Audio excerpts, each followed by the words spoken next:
Holmes, founder of Homeowners for Justice, and your producer and host for today's live stream, weekdays live show. And we have an awful lot to talk about, and I've left this on the screen because you need to see this.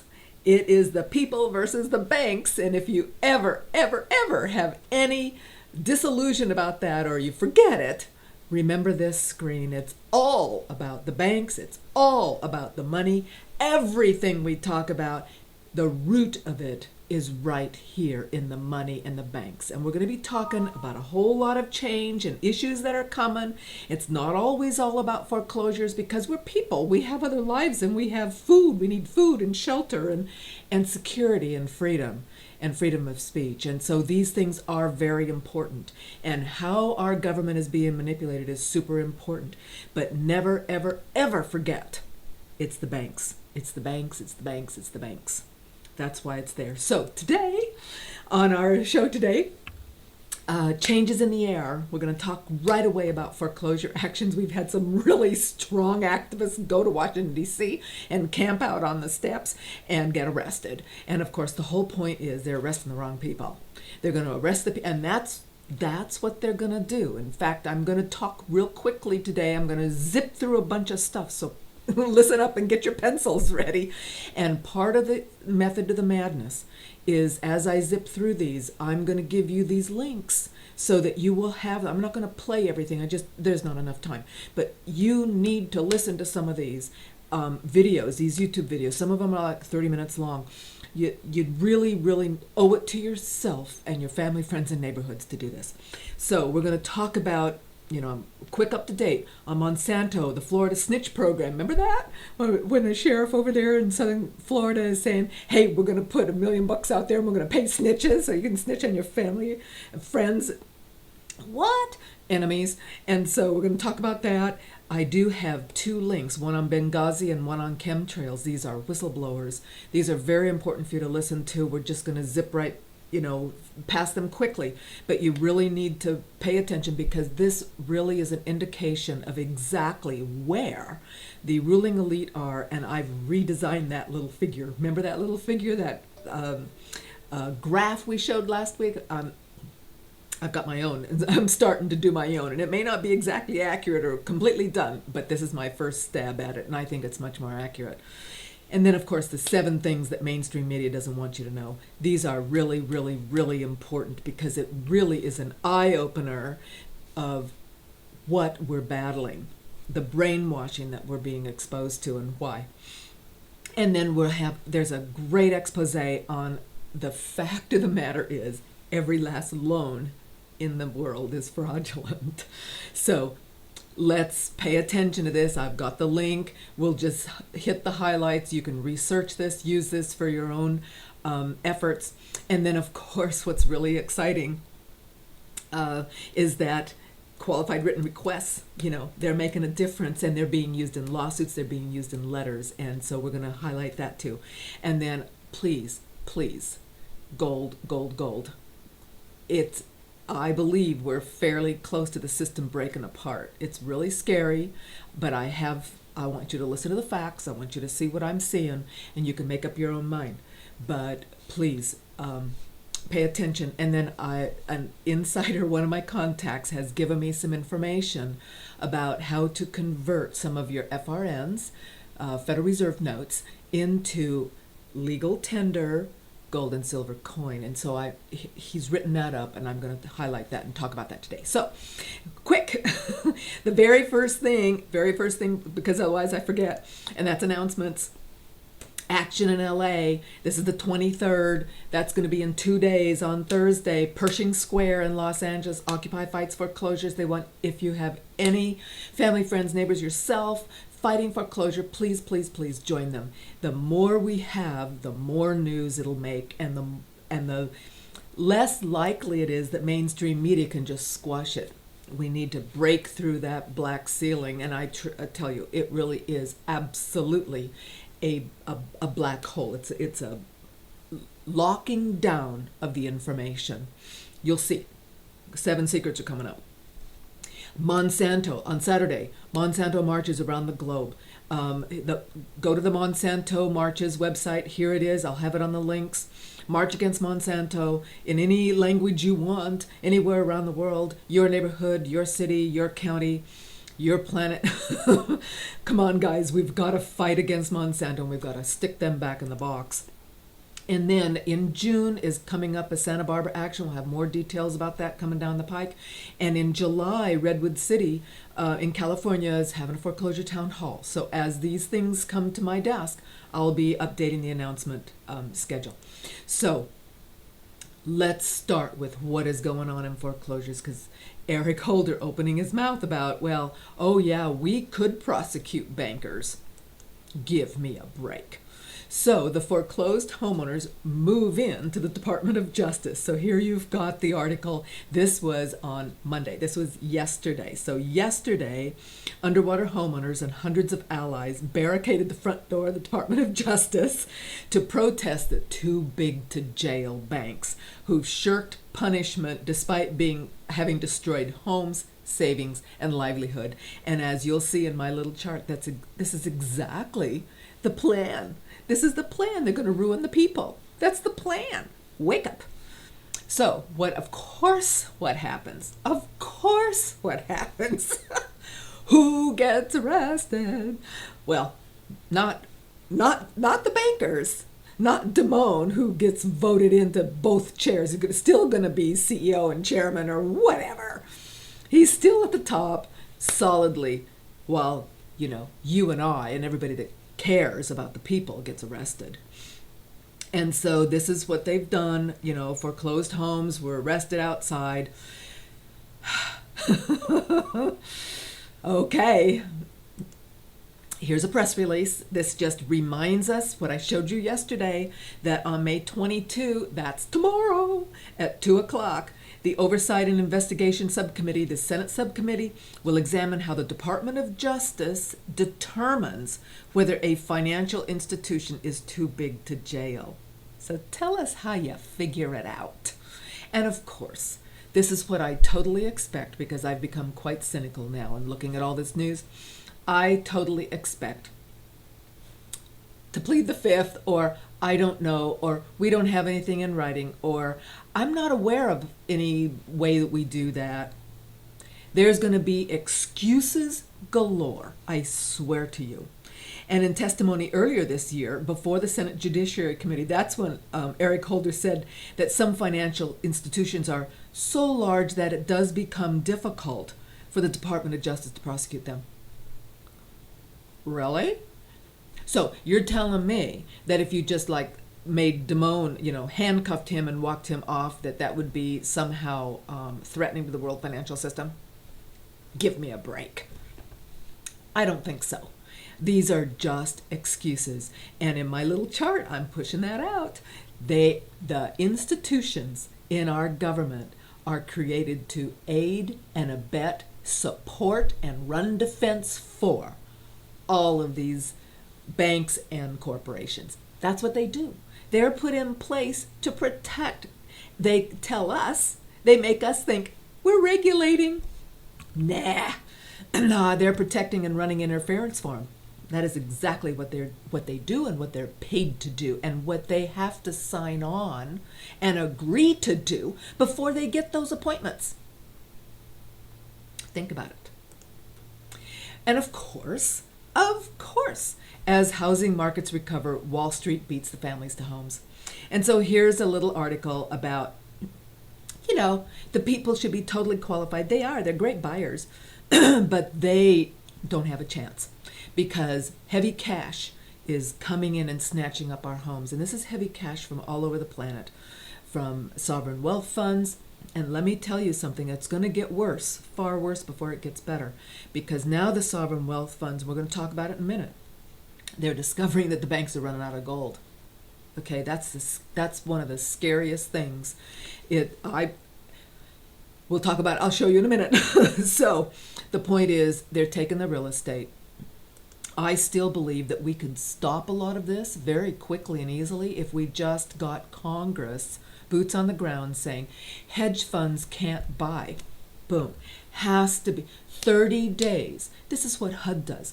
HUD has a listing for a house on the market, and for 30 days, the only offers they will look at are owner-occupied, and you have to live there. And if you don't do that, if you say, yes, I'll live there, and then you don't, they haul you off to prison. We showed you that last week. Some mortgage person said, oh yeah, we're buying this house and we're going to live there, and then didn't live there, so now she's serving prison time. So those rules have teeth. So all we need to do is to just say every foreclosure without exception has to be sold to an owner-occupant. Done. Now it's back for the buyers, and the hedge funds and the big cash funds are held at bay. Doesn't mean that an owner-occupant wouldn't pay cash. Some might, but that's not nearly as likely. So that is one way that Main Street can take our houses back, and that's pretty easy to do.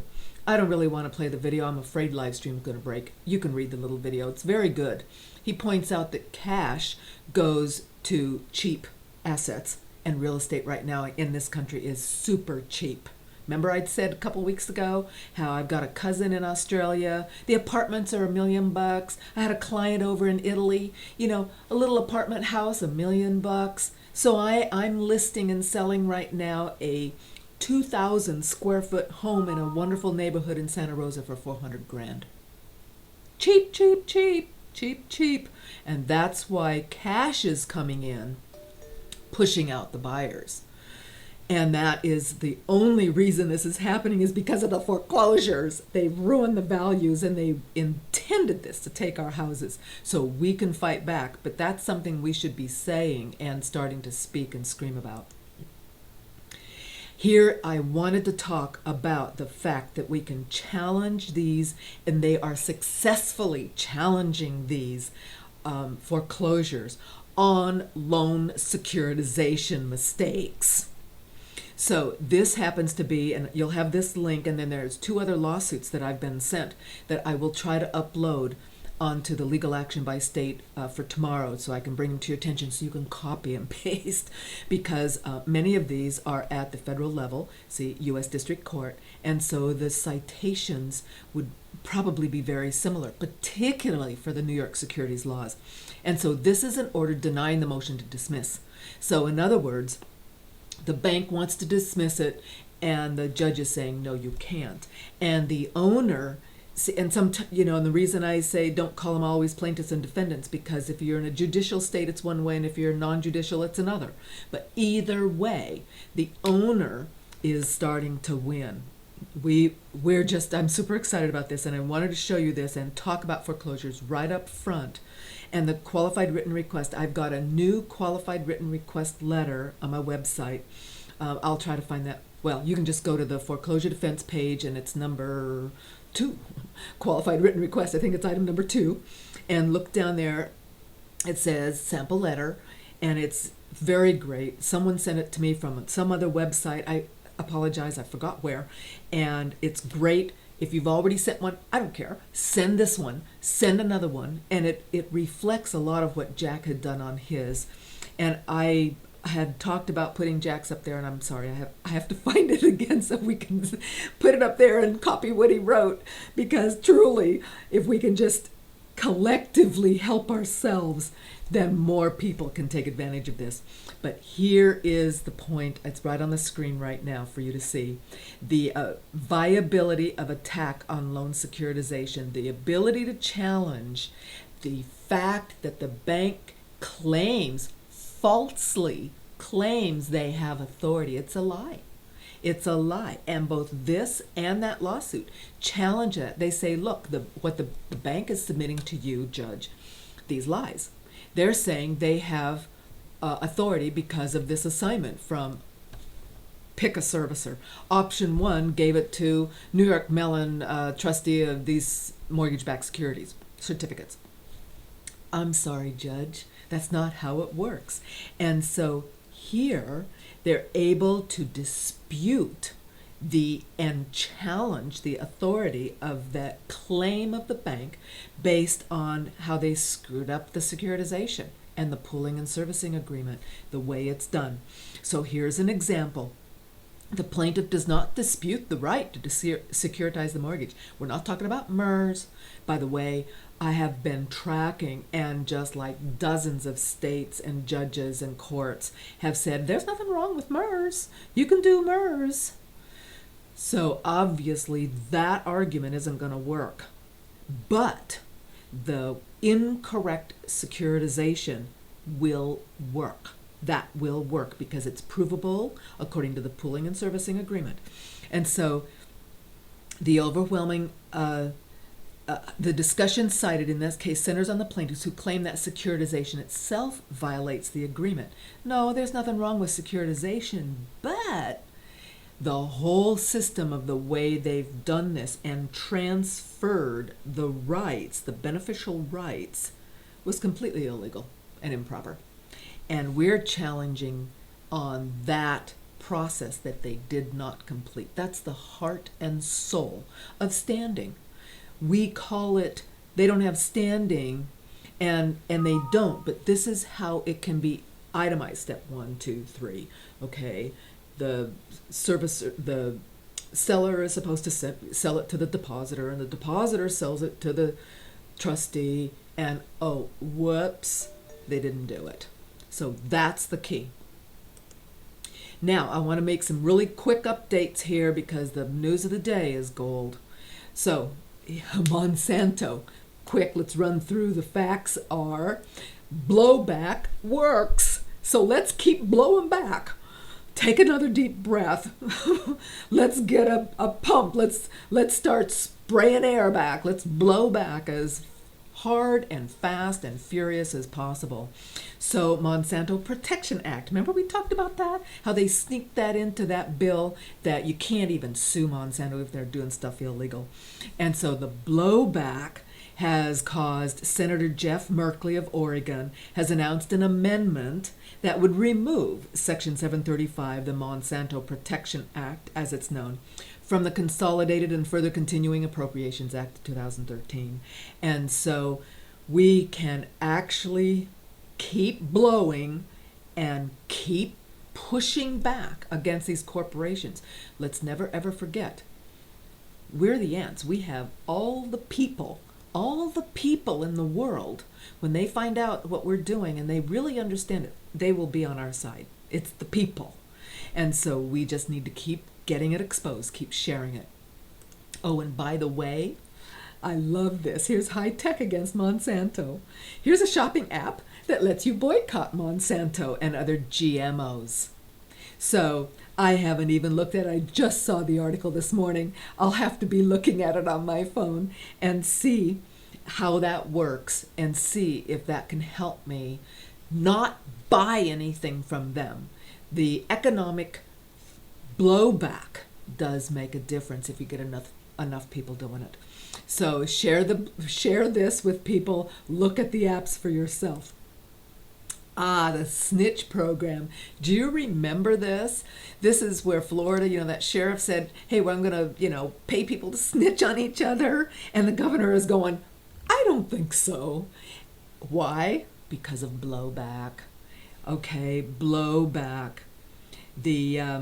Following a public backlash from critics who denounced the program as a disturbing throwback to how political dissidents were imprisoned in Soviet mental hospitals.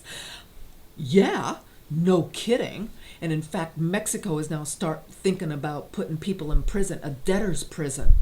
If they don't pay their loans and mortgages, they're thinking of putting them in prison and using conscript labor for U.S. employee contracts. That's just another article I saw. I don't even have it linked. It's just, these governments are all alike. They are all tools of the ruling banksters. You mark my words. So anyway, he's killed the funding. So blowback works. Let's never ever forget it. Blowback works. Keep blowing back. I'm speaking to myself. Let's get all of these emails of our elected officials on a little group. And that way, bam, we can blow back everybody all at once. Welcome to a group emailing. That is so wonderful. It's like a shoulder missile launcher. One person can actually do something significant if they've taken the time to get these emails together. That's probably the number one activism thing we should be doing, is putting together a group email list so that whatever link we see, bam. Whatever facts we find, bam. Whatever petitions we do, bam. We can send them all to all of these elected representatives. And getting the emails is sometimes tricky, but it's worth the effort. Now, here is the update on the Benghazi. And this is a retired 4-star admiral. And this article claims that he has a lot of facts and knows exactly what happened. And that our ambassador, who I believe that is supposed to be a picture of, was definitely not rushed to the hospital by supportive people over there. This was that he was tortured. And so you can read the article. It's very, very disturbing. But it's just an indication of the depth of corruption that we have in the government level. I leave it at that. Take a look at it when you see it. We have a whistleblower. She used to work at the Air Force. She retired. She was honorably discharged. She started to say, who are these people that are talking about all these jets and all these chemtrail streams? And she happened to be the one at the Air Force base that was supposed to identify all the chemicals coming in and keep track of them, which project, where are they going, are the workers going to need masks, protective gear, what's going on? And she started to notice that certain things came in with unidentified contractors. She'd see people walking around, they had no tags, didn't know who they were. And so she started to go, I'll do my own little investigation. It's fabulous. You listen to her. She's real smart. She started taking soil samples. She knows exactly how these chemicals work and if they're occurring naturally in nature or not. And it's truly a whistleblower to warm our hearts. And let's never forget the main issue on this that I see for us as fighters and activists with all of our family, friends, and neighbors and everybody in the country. There are people that know. She used to work at the Air Force. The general used to be involved in the military. They know. They have connections. They start to see what's going on. We need to try to keep connecting them and encouraging them to come out, because it's the whistleblowers that will get the attention and help spread the word that, okay, it's not just a bunch of crazies that say, oh, the banks are bad, oh, the chemtrails. It's not just fools and paranoid people. It's the truth. And this is what we need to remember. Let's never, ever forget somebody knows, and that somebody is a 99%er. So let's go after them. Let's encourage them. Let's try to make connections with them. Let's be supportive of their efforts. Everything any whistleblower does, let's give them some support, because they're facing the headwinds personally. Mainstream media, get ready, take a deep breath. These are 7 things about mainstream media they don't want you to know, and many of these things I did not know. So here we go, and I'm going to highlight them. Number 1, we knew this. It has very deep ties to the establishment. Did you know that the president of CBS and president of ABC both have brothers that are top officials in the Obama administration? It's an insider club. That's no big surprise. And this is no big surprise either. The mainstream media gets things wrong often. They often screw it up. And it's either unintentional or intentional. Does it really matter? I mean, yes and no. It's wrong. Did they mean to do it or not mean to do it? The fact is they're pushing out inaccurate information. The American public doesn't consider the media to be very trustworthy, and we knew that. That's no big surprise. The mainstream media and the politicians that they worship hate the fact they can't control you and me, and that they can't control these internet news sites. They're so upset because the word could get out, because all they want to do is control. And that's no big surprise. We knew that too.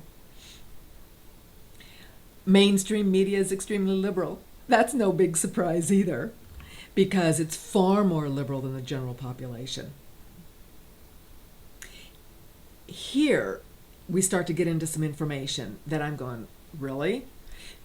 There's only 6 huge media corporations in this country that produce about 90% of the media that Americans consume. So when you've got 6 corporations, it's not hard to control, is it? Because it's only like 6 companies. That's easy. That's a cartel. This is a cartel. And this I found really surprising and troubling. So I'm going to scroll through the list of all of the subsidiaries these 6 corporations control, and here are their names. Time Warner has about 20 different subsidiaries. CNN, Time, Turner Broadcasting. You can read the list yourself. The next one is Walt Disney, 19 or 20 subsidiaries. All the records, all the animations, all the pictures, ABC television network, really. ESPN. These are interesting. History Channel. Viacom, number 3, has about 13, 14 subsidiaries. Paramount Pictures, Comedy Central, all the MTVs, Nickelodeon. Here's News Corporation. They own almost 50 subsidiaries. Dow Jones, Fox, New York Post, MySpace, Phoenix Info News, Sky Perfect TV, DirecTV, Wall Street Journal, Fox Broadcasting, News Interactive, on and on. Oh, here's the CBS. And they own 12 or 13 different subsidiaries. The news, sports, TV, CNET, Showtime, and Comcast.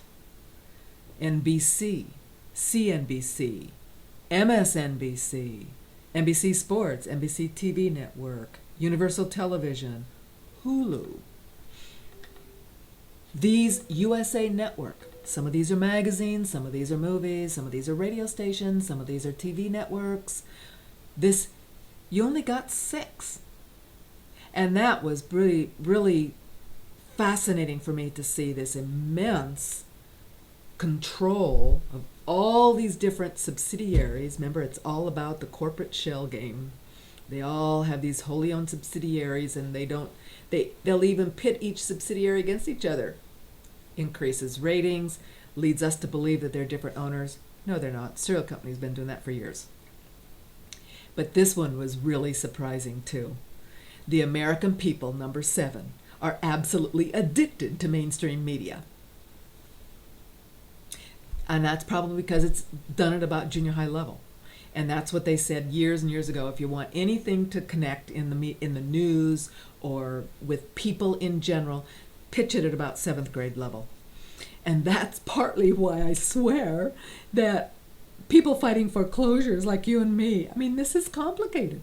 And you got to think, and you got to try to understand things you've never heard, that maybe other things that you've been hearing are opposed to it. You know, they say, nah, you're just a crazy. And that is the natural and logical first response. When you hear something that doesn't make sense, it's crazy. Until you finally hear it either enough times or in some way it triggers.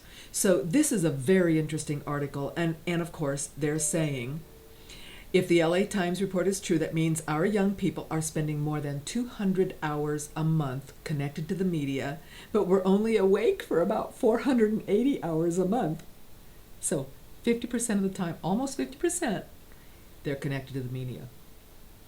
And this is why some of our activism is difficult. However, let's figure out how we can snag into that. Apps, phone apps, news sites. This is one reason I'm trying to keep keep what I'm doing in the links for this enormous number of live stream sessions so easily accessible, so that we can find the information, because this is the kind of thing you hear something in a casual conversation and you know, oh, if I send them that link, I'd snag them. So I get their interest. I get them saying, what are you talking about? So these are the links to these are our little arrows in our quiver. We can start shooting arrows at people saying, hey, did you know I found a chemtrails whistleblower? If they're into that, shoot that off to them, and then they'll see that it's connected to a live stream video. Maybe they'll start watching. Maybe they'll start to grasp that this is all one big picture. Okay. This is a fabulous, well-written, step-by-step outline of the fact that all loans are fraudulent.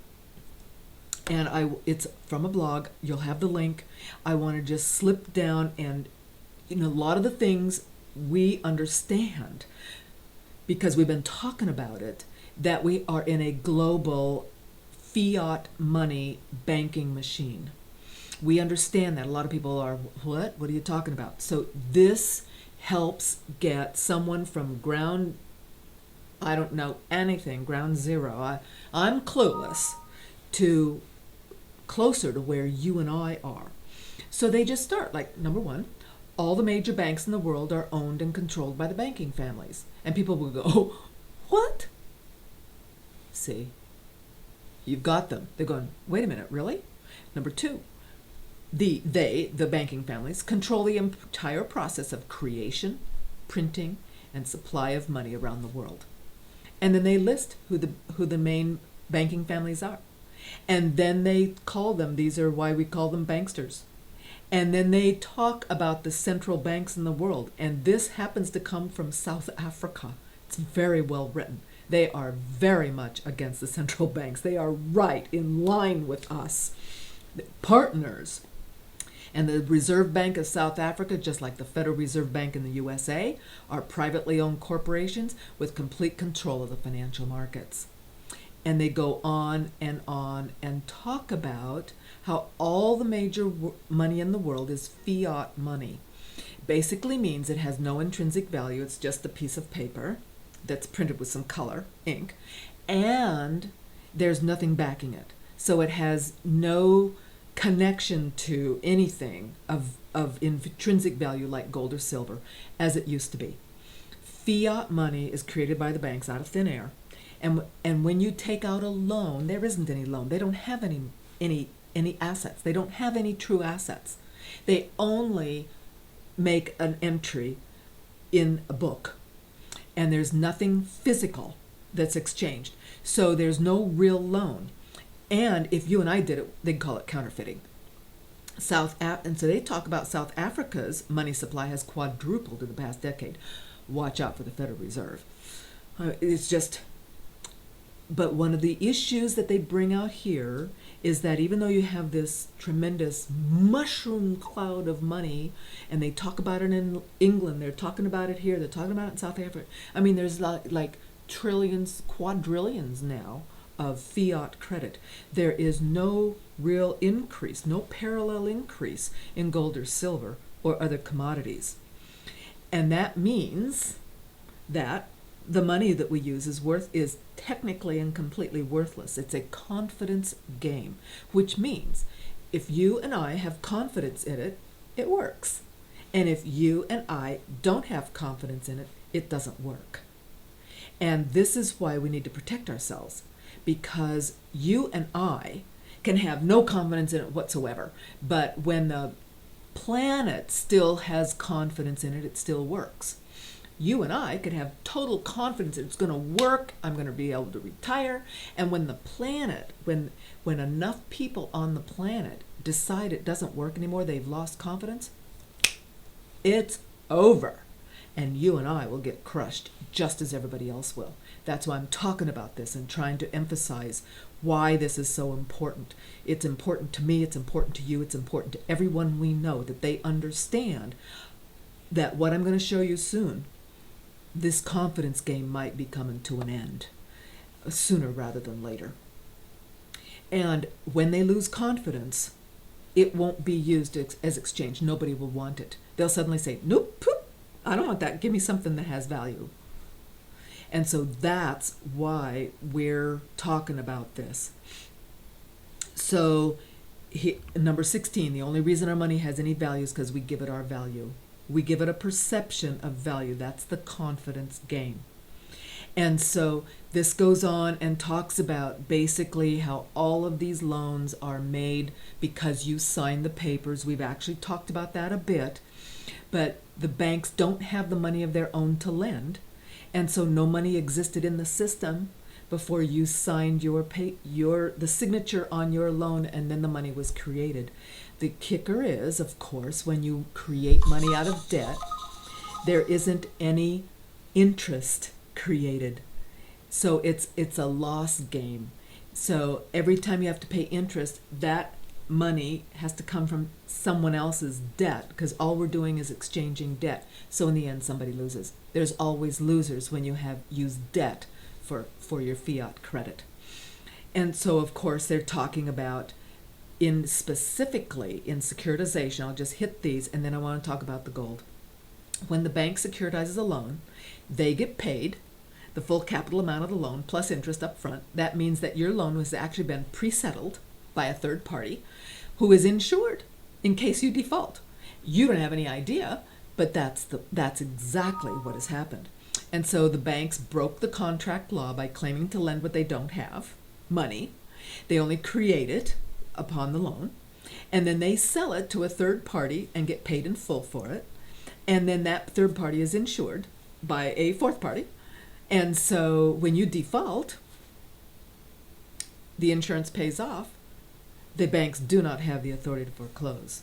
And this ties right back into challenging the standing, if you will, on the bank's rights to foreclose based on how they screwed up the securitization. They did it wrong. They did not follow the laws that they themselves wrote. And so it talks about more and more about printing money and about the reserve banks, and you can read it and share it with family and friends. But the point is, it's a confidence game. And I want to play this interview. Max Kaiser is interviewing Andrew McGuire on the manipulation of gold prices. And have you noticed, I don't know if you've paid attention, I've started to pay attention. A couple of weeks ago, I read some article about Goldman Sachs predicting that the price of gold, it was at the time maybe 1675, something like that, a little off its high from 1850, whatever it was. And it was down at 1700 per ounce. And Goldman Sachs comes out with this announcement saying that the price is going to decline to 1360. And I'm thinking in my mind, okay, how do they know? Either they're going to set the price, just flat set it, or they have some way to manipulate it. Because how else can you come out and predict that price is going to fall? So last night, gold was at 1360. So listen to this. I'm Max Kaiser. Time now to turn to precious metals expert and whistleblower Andrew McGuire. Andrew, welcome to the Kaiser Report. It's great to be here, Max. Nice to see you. Yes, great to have you on. Now, Andrew McGuire, you say that a gold default is underway as we speak, and that this is the reason for the recent gold smash. So first of all, what do you mean by gold default, so people understand what that means? Okay, so basically what I'm saying is that if you are a holder of bullion, and you think you own that bullion, and you just happen to turn up and ask for that bullion, and you're told, I'm sorry, we don't have that bullion, so will you take cash instead? In fact, you're going to take cash instead. Well, technically that's a default. Now, you know, under the unallocated LBMA system, technically, if you read through the small print, yeah, you can be settled for cash. However, that's not what most people think. Okay, the LBMA, people have seen you and others, part of the recent lawsuit that's been waged against banks for manipulating the price of silver. And what came out was that the LBMA is leveraged 100 to 1 in some cases on their precious metal positions. So here's an exchange that is even more leveraged than Enron was at the height of its before it collapsed, before WorldCom collapsed, here's 100-to-1 leverage. So every dollar of physical, they've got 100 of paper.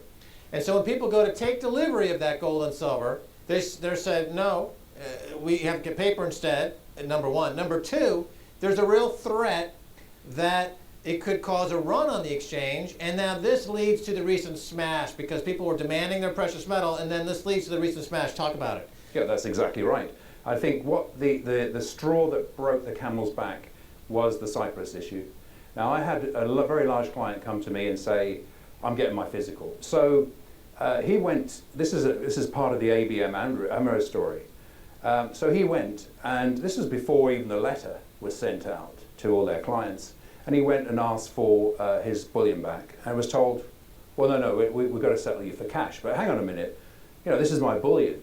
Now, reading the small print, you don't actually have a numbered bar. But you actually believe, when you go and apply for a bullion account with a bullion bank that's part of the RBMA system, you're told, here, you've got two choices. It's much cheaper to go this route. You don't actually get a numbered bar, but essentially, that's your goal. Otherwise, you wouldn't buy it in the first place. Or go the allocated route. It's going to cost you a lot more money. You get a numbered bar, but why incur the cost? All right, so people are not able to take delivery of their gold. I was just reading Jim Sinclair was talking about a client or a friend of his who was having the same problem in Switzerland. So in Switzerland, they went to get his gold, and they're saying, wait a minute, there's no gold here. We're going to settle for paper. Now, let's talk about the paper gold market for a second, because there's a big paper gold vehicle, GLD. It trades on the stock exchange, but that's not real gold, is it? It's really paper gold. And there was, as part of these maneuvers to smash the price, of course, you have the futures market that gets smashed with naked short sales in a lot of cases, but these ETFs are also smashed. But when you buy an ETF like GLD, you're not buying physical gold, are you? Well, no, you're ending up with shares and a claim on gold. That's what look, essentially, there's only two things. You either got something in your hand you can clunk, or it's paper. I don't trust the latter.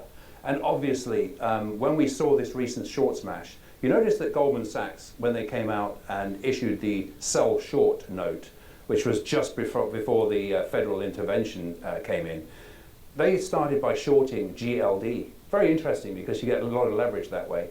Forces, obviously, the redemptions force the bullion to be purchased. But it also, if you think about it, none of this bullion in all of this smash, not 1 ounce of that bullion has turned up. There is no physical for sale.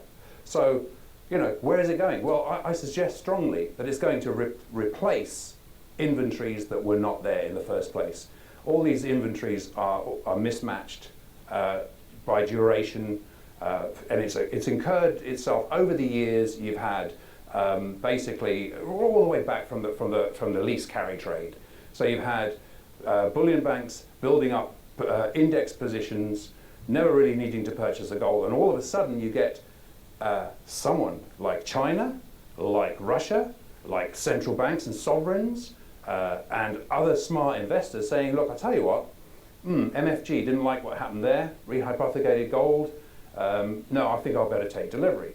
So now you've got this enormous pressure on the bullion that was never anticipated in the first place. So when they originally took your $10 million from the pension fund and decided, well, let's not buy bullion, let's just give you a receipt and now we're indexed to the price of gold. Obviously, number one, by not buying the gold, it didn't go up. Number two, now you've got an incentive not for price not to go, the price of gold not to go up. So obviously, suddenly, more than 3 or 4 people coming for their ounce of gold, 100 to 1, is going to cause a problem. Right now, Andrew McGuire, you've been a pivotal figure in the scandal, really, that is the gold market and silver market. This is something that's been covered by the Gold Antitrust Action Committee for years. People have been writing about it, and they've been on the margins. And then as the price has gone higher, and this outcry toward what appears to be manipulation has grown over the years, and then you actually sat down with a regulator and said, look, here's where the price is going to be manipulated. The price is going to crash at this moment. This is, and you basically explained a manipulation before it was going to be manipulated. It did exactly what you said it was going to do. The regulator looked at that and they said, wow, that's interesting, let's investigate. They did an investigation. Where is that now? Right, okay, it's ongoing. You showed them the smoking gun. You Yes, showed I them did. the manipulation. You I said, know. here's where it's going to happen. There's a great video I know. out there. He said, it's going to crash right here because they're manipulating it right at this price. You showed them the smoking gun, the evidence. So what Yeah. happened? Yeah, exactly. Well, we're still ongoing. Now, the thing is that, and obviously, you know, there are things I really wish I could discuss, but there is an active investigation going on. It covers more than one country. And so obviously, you know, there's not a lot of comment I can make about that, but other than they were definitely given sufficient evidence to be able to pursue that investigation further. There is also new evidence coming in all the time. What I will say is this recent documentary that came out, as much as The Canadian document. the Canadian documentary that came It out. was called, we talked about it in the first half of the show, the incredible... Secret World of Gold. That's it, Secret World of Gold. Yeah, which I mean, obviously, for people so close to the gold market, they're a little disappointed there wasn't more about manipulation in there. But generally speaking, at least what it did was perhaps educate millions of people around the world on the History Channel, various countries. My God, if I've got any gold, I want it. So really, you're actually educating people. Then those bankers can't be trusted. So Andrew, what about this idea of cognitive dissonance? Because we know for a fact now that the major banks, the same billion banks who operate as non-billion banks, I mean, they rigged the LIBOR market, multi-$100 trillion LIBOR rigging. Yep. They admit it. They paid a fine. They showed that, yes, we do it. We pari passu with rigging LIBOR. If you're going to keep interest rates manipulated and currencies manipulated, you would have to, by definition, also manipulate gold and silver. Absolutely. Right? Otherwise, because why manipulate LIBOR and then have gold and silver skyrocket? Well, Right? what people fail to remember, when you see people talking about gold and silver as commodities, they are actually currencies. And Right. people forget that they actually trade as a foreign exchange cross. So when you go long gold, you are shorting the dollar. So why is it so difficult for people to understand that gold and silver are being manipulated just like LIBOR? It's just amazing to me. It just absolutely staggers me. Okay, let me ask you this then. The markets, as you've described it and others, are at a major inflection point because there's a run on gold and silver. The Yeah. price smash by the paper cartel has only increased demand. Yeah. And as a result, these futures exchanges are being overwhelmed. Yeah, they are. They can smash the price. Now, every time they do smash the price, the unintended consequence is they're increasing demand almost exponentially. So the people in India, Russia, China, who are out there queuing up around the block to buy gold, are they ultimately going to smash these bullion banks and the paper cartel? Is that what the hope of the world is in the hands of the people queuing in Bangkok to buy gold bullion, to decimate HSBC, Barclays, and these what I call financial paper terrorists? Is that, how close are we now in your thought? And what we're seeing is, and obviously the visible side is the retail side. You're seeing an insatiable demand, people losing faith in currencies and buying physical. Where it's crossing the line is into the wholesale market. And I think that is the key. It's the wholesale market that is now short in supply. And that is what we ran into very recently, 3 weeks ago, when ABN AMRO issued that very first written default of an LBA. Can you review that for the folks, because this was a Yeah. major turning point. Just describe that briefly to give the background there, if you Yeah, can. well, obviously I mentioned I had a client that went in there to ask for a physical. He was refused. They must have been having a lot of other requests because a letter came out within a day or two to all their clients saying they no longer could receive their bullion in cash. Well, that is a major smoke signal, and I couldn't believe that none of the financial press picked that up. I mean, that is a crack in the dam. Then you conversely look over to the COMEX and see a 90-day reduction, incredible reduction in inventories. And you suddenly see there's every reason in the world, either one of two things is going to happen. The bullion banks have to buy back their gold, which drives the price through the roof, or you're going to have to default. Okay, let's take the example of bullion banks default, Yeah. or COMEX defaults, or Yeah. LBMA defaults. Yeah. Will the central planners, the central bankers, the commercial banks, will they step in and bail them out with more paper? That's the question people always hear. They say, well, they can never default because they're tied at the hip to the central banks, and they'll always just bail them out. Your thoughts? Well, all they're going to do, and I'm sure, Max, you've covered this before, they're going to hit a keystroke, they're going to print some money, they're going to settle people in cash, the price will gap up, You'll be settled on in cash on the day before, and the price will start to find its true level. You will not be on board for all the years that you've intended to hedge yourself. You'll have lost that instantly. Right. People buy physical gold against the inflation of the paper money supply. Yeah. So the fact that they're going to try to save the markets by increasing the money supply is not a reason not to buy gold. It's the opposite. It's the reason to buy gold. Now, Ben Davies, who is a friend of the show, and he's a gold manager as well, he made an interesting comment that gold will go to $5,000 an ounce, but nobody will own it. Yeah. I think, because they're scaring people out of gold, Yeah. and then there's going to be a default, as I understand Ben's comments, and then you'll see a gap opening to $5,000 an ounce, but by then, if you don't own any at that point, it's too late. If you don't own any physical, that's the key, of course, is you've got to own the physical. Anyone who's margined, to be honest, I really have no sympathy for people who over-margin themselves. If you're a margined, you better hedge yourself. But the point is that, yes, he's right. Of course, gold is going to find its true level. We don't even know what that is. It's been suppressed for so many years. But certainly one thing for sure, you've got China, Russia, as you mentioned, these other countries now looking to back their own currencies with a reserve of gold. So that makes their currencies, and I think the IMF issued a statement that within 3 to 5 years, China is going to be the world's reserve currency. Andrew McGuire, we're out of time. Thanks so much for being on the Kaiser Report. It's great to be here, Max. Did you get that?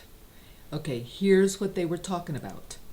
Here is the LBMA default and ensuing panic, and this was written on April 22, a month ago, almost exactly a month ago. And the fact of the matter is, this is a bank, a bullion bank, that doesn't have the bullion. So they're getting a run on it. It's just a standard bank run because people are losing faith and they want to own the physical. That's what McGuire kept talking about. Owning the physical in your hands. Can you clunk it? Is it in your pocket? Or everything else is just paper and moot. When the system falls apart, none of that stuff matters. It's do you have the asset or not? So read this article, and then here is another article on the bank run happening in bullion, and this was printed just Sunday, May 19, and it talks about the bank run. It's a vault run.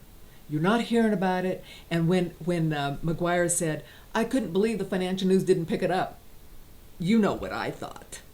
Of course they're not going to pick it up. Are you kidding me? And scare the public? Think not. What we're going to do is keep everybody under control. They think everything is fine until it just blows apart. And so it's up to us to protect ourselves. And this is what I want to just quickly show you my diagram of how these things actually work, the corporations. And then I'm sharing with you how you can own the physical, how you can cash a paycheck at the coin shop, how to do that and to protect yourself, because he said it. Did you hear what he said? He said the gold and the silver, it's legal tender. Legal tender. They can't take it away from you if you have it in the legal tender form. So listen up, that's coming. But before we do that, remember this? Do you remember that? They had the ruling class, corporations, and I'm looking at that going, really? That seems a little innocuous. Here's my design. This seems more like it. You've got this huge fiat money central bank cartel. It's a corporation, a legal fiction. They never deal themselves in money, by the way. They deal in bills of exchange, negotiable instruments, and promissory notes. And these are the people that run it. Rothschilds, Rockefellers, and Morgans. They fund and control the military-industrial complex, the regulatory agencies. They bribe, bankroll, appoint, and coerce all of our government officials. They appoint them. I've read articles which the fact is you cannot be or run for any one of these elected positions, particularly high level, without their approval. They'll just bankroll somebody else. They're going to bankroll, bribe, and coerce. And either you are going to be a player or you're out. And then, of course, the government, they manipulate. See how the government funds and approves the military complex. It funds and approves all the regulatory agencies. And all the agencies protect and enhance the global corporations. I need to change the media a little bit, I think, here, because it's such a big part of overwhelming the people. But nevertheless, it is coerced by the military-industrial complex, and it's bribed. This is why we don't get any good information out of it, basically, and I call it brainwashing. The media, they're government shills, they do self-censorship, and they brainwash the citizens. And this is true in our country, and it's true in every country on the planet. This is worldwide. We're just waking up to it here in this country. And of course, the government appoints the Supreme Court justices and the courts, and they punish us as they're told to. Right? They're all part of this cartel, all against the citizens of the world, and all they want out of us is our effort and labor. We pay. So we pay back the courts. We pay the government with taxes. We pay the fiat money central banks with the use of their fiat money. We pay the corporations. We buy the things they sell. We also are under their thumb as they combine with a regulatory agency to become a regulated monopoly. Think energy, think oil, think gas. And notice how the military-industrial complex hires, controls, and coerces the corporations. And the whole point, in my opinion, with this little dotted line, red line coming down from the bank, they're using this entire structure to put us into a police state. So I'm going to work on that a little bit more, and then I'll link it up on the homepage, because I think this better describes what is really happening. And this is based on all the information we've been talking about and sharing. So now the key point, one of the key things today I want to talk about is, how do we protect ourselves with legal tender called gold and silver coin? This is what my contact wrote. He wrote this. I'm not going to tell you who it is.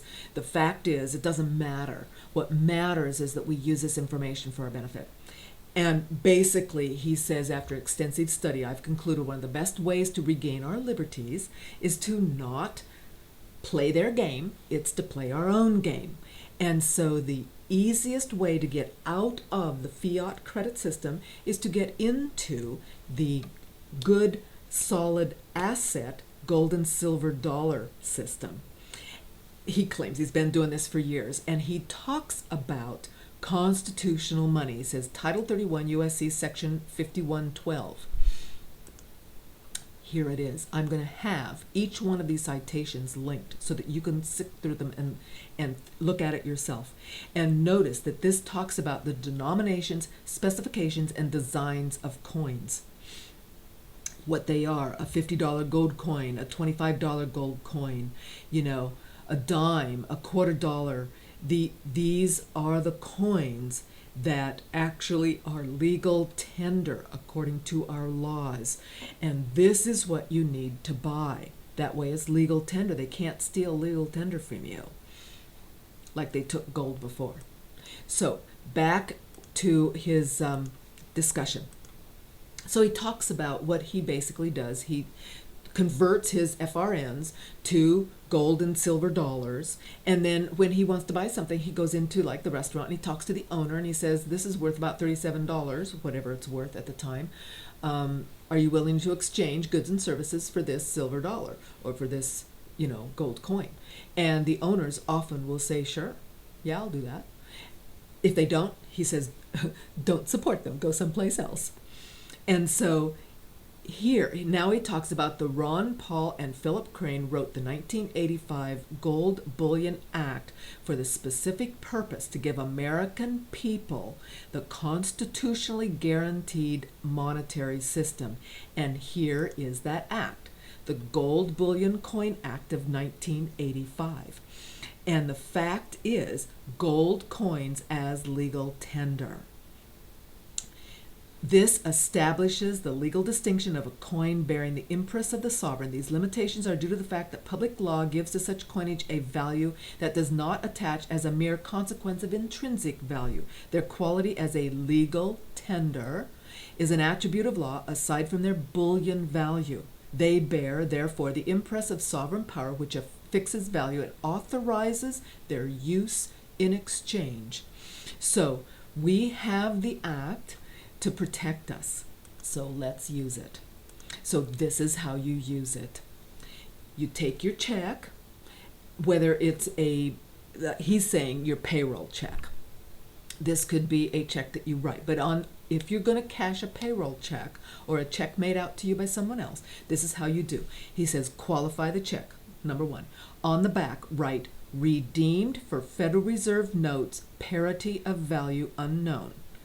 And then that establishes, in case of an audit, that the FRNs are worthless securities. And here he cites IRC 165G, and we've got that right here. Well, somewhere. Sorry, you can look it up. IRC 165G and debt instruments, Public Law 94, 564. So here's the public law, and I believe that this is the worthless securities that he was talking. This is 26 USC 165, and so I believe he refers to that later. So the first thing you do is you write that on the back, and then you say pay to the order of the coin dealer, and below that sign your name in blue ink, and then you cash the check at the coin dealer. And depending on the amount of check, you can receive silver dollars, those are called walking liberties, or gold dollars of $5, $25, or $50 increments, those are called double eagles. Do not accept the $10 coin. It's a 1/4 ounce and therefore doesn't comport with the Equal Weights and Measures Clause of the Constitution. The coins should be minted after 1985 to meet the legal tender definition.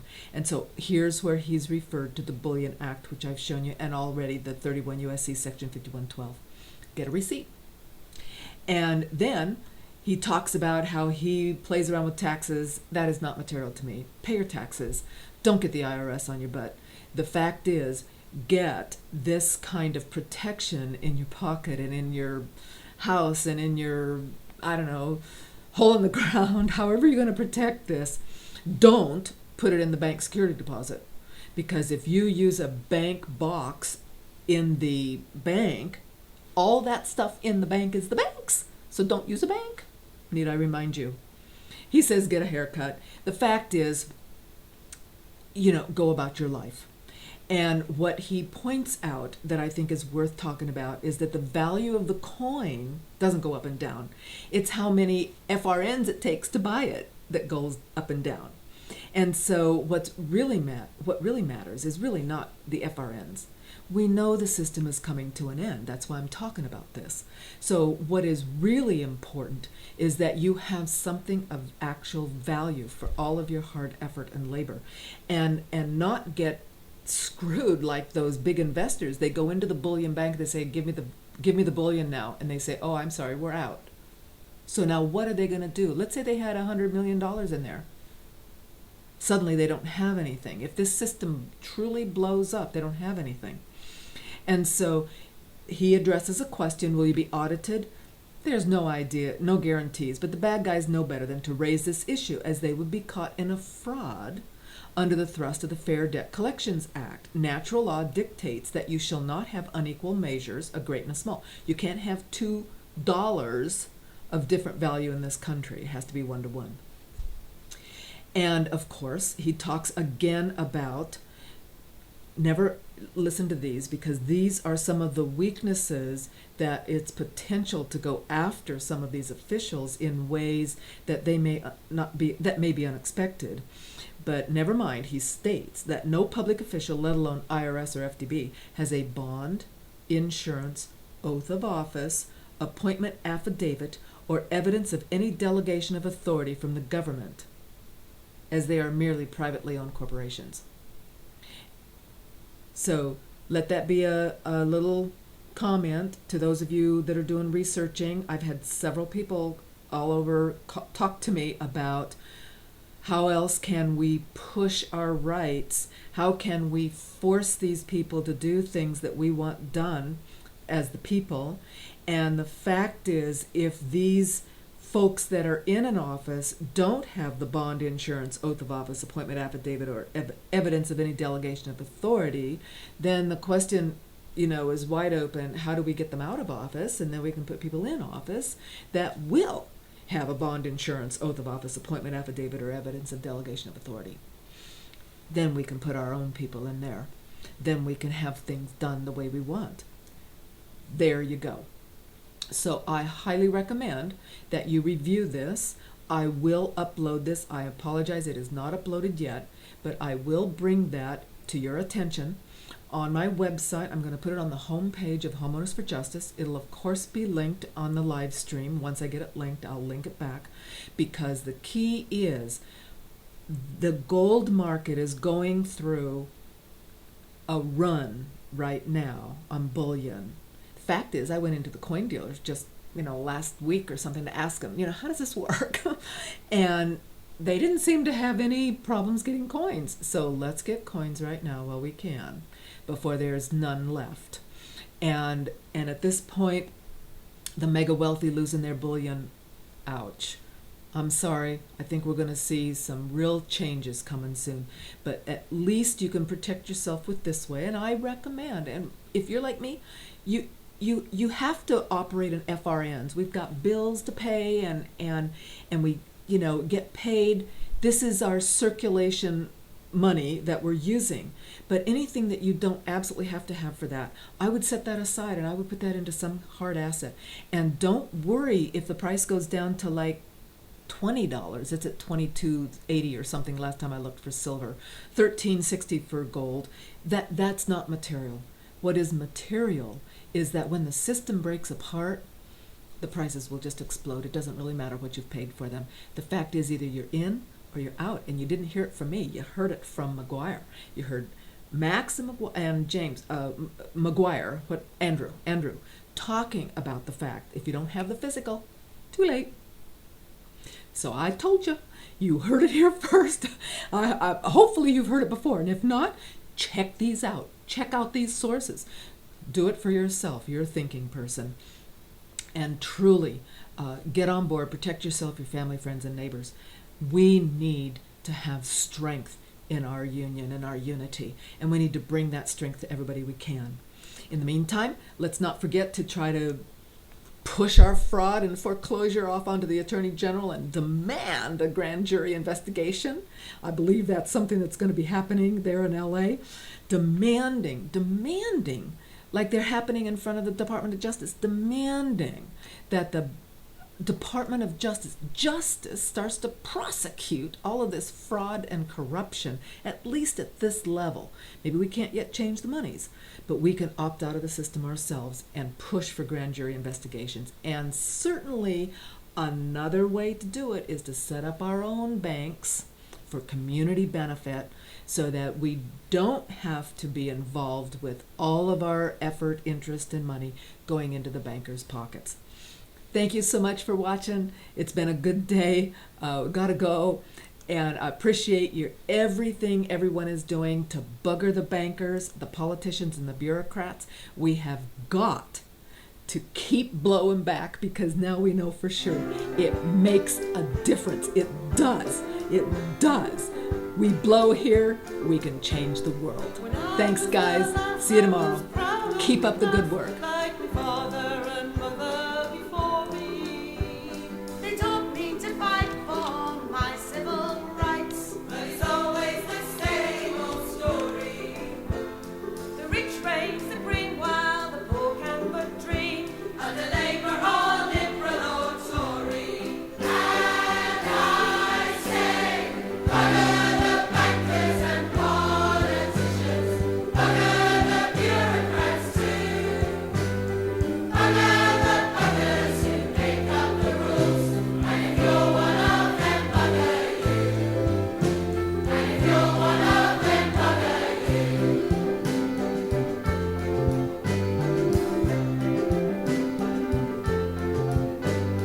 System is bent and the money's all spent. We're battered from every direction. The workers get taxed while the wealthy relax, with nary a moment's reflection. Where there's brass, there's muck, and they don't give an arse, 'cause they're programmed against insurrection. And I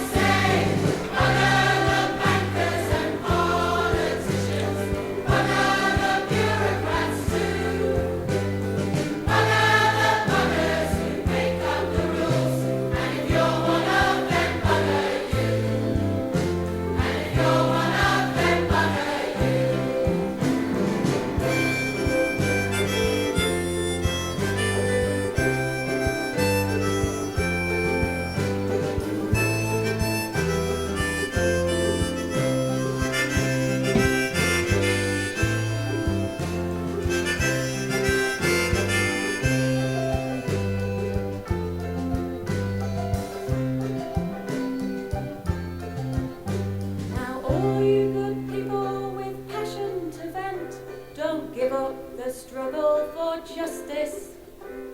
But I've done my time on the protesters' line, and these days I show my dissent. I learned to make winning